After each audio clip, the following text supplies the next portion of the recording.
ਬਾਬੇ ਕਹਿੰਦੇ ਆ ਗੱਲ ਉਹ ਕਰੀਏ ਜਿਹੜੀ ਅੱਖਾਂ ਨਾਲ ਵੇਖੀ ਤੇ ਕੰਨਾਂ ਨਾਲ ਸੁਣੀ ਹੋਵੇ, ਤੇ ਉੱਡਦੀਆਂ ਦੇ ਪਿੱਛੇ ਨਹੀਂ ਭੱਜੀਦਾ, ਭਾਵੇਂ ਸੋਨੇ ਦੇ ਚਮਕਾਂ ਪਈਆਂ ਪੈਣ। ਗੱਲ ਉਹ ਕਰੀਏ ਜਿਹੜੀ ਅੱਖਾਂ ਨਾਲ ਵੇਖੀ ਹੋਵੇ। ਮੈਂ ਉਹ ਤੁਹਾਡੇ ਨਾਲ ਸ਼ੇਅਰ ਕਰਨਾ ਚਾਹਨਾ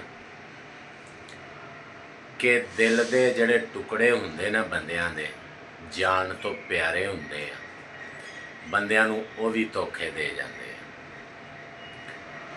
ਤੇ ਗੱਲ ਕਰਨ ਦਾ ਅੰਦਾਜ਼,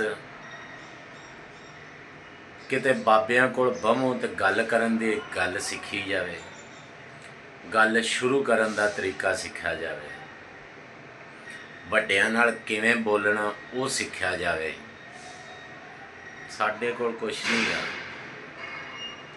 ਅਸੀਂ ਹੁਣ ਪੈ ਗਏ ਨੈੱਟ ਦੇ ਪਿੱਛੇ। ਇਹ ਬੜੀ ਵੱਡੀ ਬਿਮਾਰੀ ਲੱਗ ਗਈ ਆ ਕਿ ਇੱਕ ਕਮਰੇ ਦੇ ਵਿੱਚ 4-5 ਮੰਜੇ ਪਏ ਹੁੰਦੇ ਆ ਤੇ ਉਹਨਾਂ ਮੰਜਿਆਂ ਤੇ ਬੰਦੇ ਪਏ ਹੁੰਦੇ ਆ ਤੇ ਉਹਨਾਂ ਬੰਦਿਆਂ ਦੇ ਹੱਥ 'ਚ ਮੋਬਾਈਲ ਹੁੰਦੇ ਆ ਤੇ ਉਹ ਮੋਬਾਈਲਾਂ 'ਤੇ ਲੱਗੇ ਹੁੰਦੇ ਆ। ਕੋਈ ਇੱਕ ਦੂਸਰੇ ਨਾਲ ਮਿਲਣ ਗਿਲਣ ਦੀ, ਘਰ-ਬਾਰ ਦੀ ਕੋਈ ਗੱਲਬਾਤ ਨਹੀਂ ਹੁੰਦੀ, ਬਸ ਮੋਬਾਈਲ ਚੱਲ ਰਹੇ ਹੁੰਦੇ ਆ ਤੇ ਬੰਦੇ ਉਹਨਾਂ 'ਚ ਹੀ ਮਸਰੂਫ ਹੁੰਦੇ ਆ। ਕੋਈ ਮਾਂ ਪਿਓ ਭੈਣ ਭਰਾ ਦੀ, ਕੋਈ ਦੁੱਖ ਸੁੱਖ ਦੀ ਕੋਈ ਗੱਲ ਨਹੀਂ ਹੁੰਦੀ। ਤੇ ਮੈਂ ਦੇਖੋ ਡਿਊਟੀ 'ਤੇ ਬੈਠਾ, ਤੁਹਾਡੇ ਵਾਸਤੇ ਗੱਲ ਲੱਭ ਕੇ ਲਿਆਈ ਦੀ ਆ ਕਿ ਸਾਡੀ ਨੌਜਵਾਨ ਨਸਲ ਜਿਹੜੀ ਹੈ ਨਾ ਉਹ ਬਚ ਸਕੇ, ਇਹਦਾ ਫਾਇਦਾ ਹੋ ਸਕੇ। ਡਿਊਟੀ 'ਤੇ ਬਹਿ ਕੇ ਵੀ ਤੁਹਾਡੇ ਲਈ ਟਾਈਮ ਕੱਢੀ ਦਾ ਕੋਸ਼ਿਸ਼ ਕਰੀਦੀ ਆ ਕਿ ਗੱਲ ਚੰਗੀ ਲੱਭ ਜਾਵੇ। ਤੇ ਬਾਬਿਆਂ ਦੇ ਕੋਲ ਵਿਆਹ ਕਰੋ, ਬਾਬਿਆਂ ਕੋਲੋਂ ਗੱਲਾਂ ਬੜੀਆਂ ਚੰਗੀਆਂ ਲੱਭਦੀਆਂ। ਹੁੱਕਾ ਵੀ ਮੈਂ ਪੀਣਾ ਨਾਲ। ਤੇ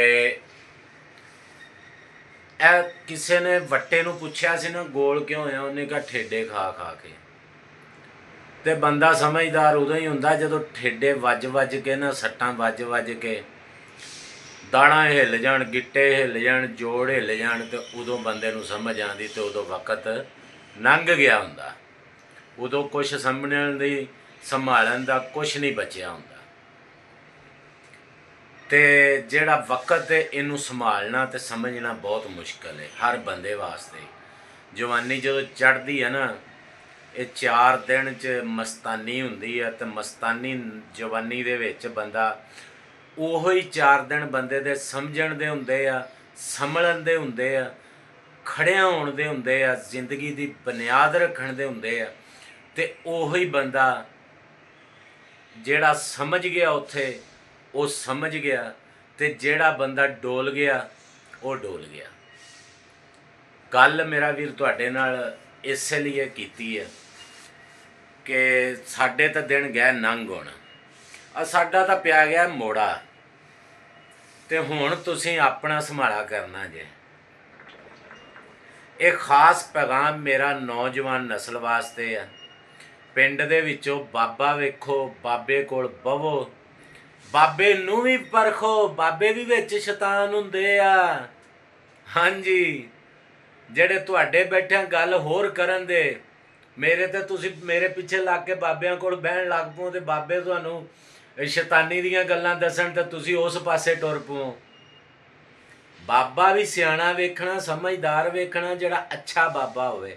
ਬਾਬੇ ਵੀ ਵਿੱਚ ਸ਼ੈਤਾਨ ਹੁੰਦੇ ਆ, ਠੀਕ ਹੈ ਨਾ। ਇਹ ਨਾ ਹੋਵੇ ਵੀ ਕੱਲ੍ਹ ਨੂੰ ਤੁਸੀਂ ਸ਼ੈਤਾਨ ਬਾਬੇ ਕੋਲ ਬਹਿ ਕੇ ਤੇ ਉਹਦੀਆਂ ਪੌੜੀਆਂ 'ਤੇ ਲੱਗ ਪਵੋ ਤੇ ਆਪਣੀ ਜ਼ਿੰਦਗੀ ਬਰਬਾਦ ਕਰ ਲਵੋ ਤੇ ਫੇਰ ਕਹੋ ਵੀ ਸਾਨੂੰ ਤਾਂ ਫਲਾਣੇ ਬੰਦੇ ਨੇ ਕਿਹਾ ਸੀਗਾ ਬਾਬਿਆਂ ਕੋਲ ਬਹੋ। ਨਹੀਂ, ਬਾਬਾ ਵੀ ਪਰਖੋ ਕਿ ਬਾਬਾ ਇੰਤਹਾਈ ਚੰਗਾ ਹੈ, ਅੱਛਾ ਹੈ, ਗੱਲਾਂ ਅੱਛੀਆਂ ਕਰਦਾ, ਸਮਝਾਉਂਦਾ ਹੈ, ਠੀਕ ਹੈ, ਫਿਰ ਮੇਰਾ ਵੀਰ ਕਰੋ। ਹਰ ਗੱਲ ਨੂੰ ਸੋਚ ਕੇ, ਸਮਝ ਕੇ, ਪਰਖ ਕੇ ਫਿਰ ਚੱਲਣਾ ਜੇ। ਇਸ ਤਰ੍ਹਾਂ ਨਹੀਂ ਕਰਨਾ ਕਿ ਬਾਬਾ ਬੈਠਾ ਬਸ ਠੀਕ ਹੈ ਬਹਿ ਜਾਓ, ਉਹ ਚੰਗੀਆਂ ਕਰਦਾ ਮੰਦੀਆਂ ਕਰਦਾ। ਆ ਨੈੱਟ 'ਤੇ ਵੇਖਿਆ ਨਾ, ਕਈ ਬਾਬੇ ਡਾਂਸ ਕਰਦੇ, ਮੁਜਰੇ ਕਰਦੇ, ਤੁਸੀਂ ਉਹਨਾਂ ਕੋਲ ਬਹਿ ਜਾਓ ਤੇ ਕੱਲ੍ਹ ਨੂੰ ਤੁਸੀਂ ਮੁਜਰੇ ਕਰਨ ਲੱਗ ਪਓ। ਨਹੀਂ, ਕੋਈ ਗੱਲ ਜਿਹੜੀ ਹੈ ਨਾ ਕਿਸੇ ਬਾਬੇ ਕੋਲ ਬਹਿ ਕੇ ਸਿੱਖਿਆ ਜੋ ਤੇ ਫਿਰ ਯਾਦ ਕਰਿਆ ਜੋ ਇਨਸ਼ਾਅੱਲਾ।